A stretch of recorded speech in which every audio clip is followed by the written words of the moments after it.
Hello everyone, Ninsiime Denis is my name and I am a student at Makerere University Business School pursuing Bachelor's of Office and Information Management in the final year, and I live in Nakawa. I'm 22 years of age. Right here today we have an interview and I will be interviewing the Public Relations Officer. He can introduce himself. My name is Mayanja Anthony. I'm the Public Relations Officer of Upright Inspired Youth Foundation, Uganda. Thank you so much, Mr. Anthony. As of today, corruption is the topic, and we have a theme running as strengthening partnerships in the war against corruption. Highlighting what corruption is, this is basically the misuse of public resources or offices that are meant to serve the nation, that are meant to serve people for personal use or for personal gains. So right away we shall run into breaking up of what the partnerships would be in this case. First of all, in the war against corruption, we have stakeholders, and this is why we have the Public Relations Officer, Mr. Anthony, from the Upright Inspired Youth Organization. We have other stakeholders like the public, that is the citizens of a country like Uganda. We have the government organizations and arms. All these are supposed to be the stakeholders in this cause. Therefore, we shall have to address corruption under health sector and corruption under the education sector, running on the following questions. So without further ado, I would like to highlight the first question to Mr. Anthony. So in the education, in the health sector, the president ideally has been using a strategy of see something, say something, and this is basically done by people who are whistleblowers, technically. That is what he called them. Given the fact that there is a Whistleblowers Act, it guarantees them security for what they do.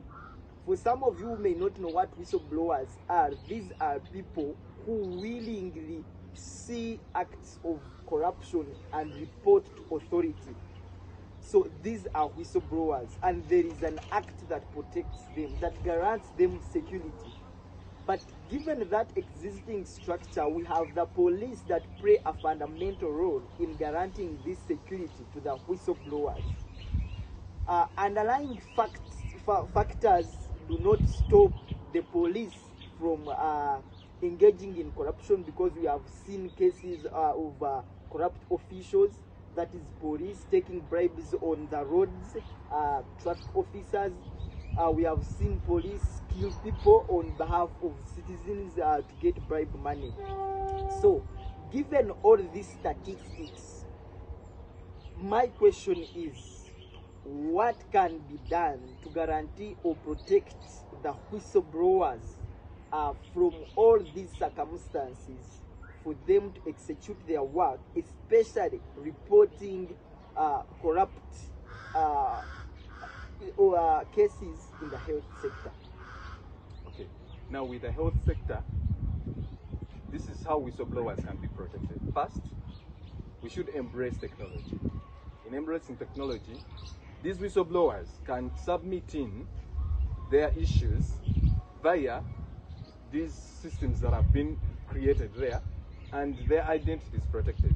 Two, the government should bring closer the organizations and NGOs to reach straight to the whistleblowers, to fetch information from the whistleblowers, and then the organizations inform the people who are supposed to work on these matters. Because I know these people who are supposed to harm or can harm whistleblowers cannot harm organizations.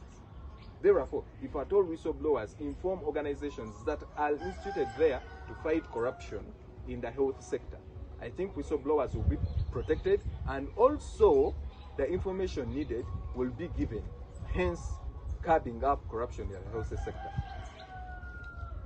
Thank you so much. So right away we shall jump to the education sector. In the recent audit by the parliament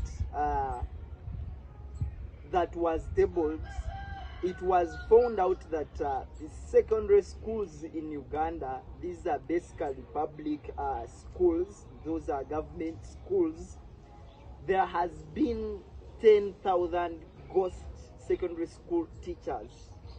These are people who receive government salaries. They are enrolled in the database of the government, of the public servants.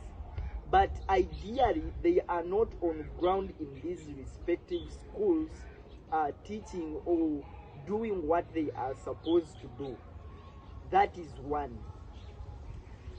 Also, in this same audit, 1997, the president of Uganda introduced what we call universal primary education, which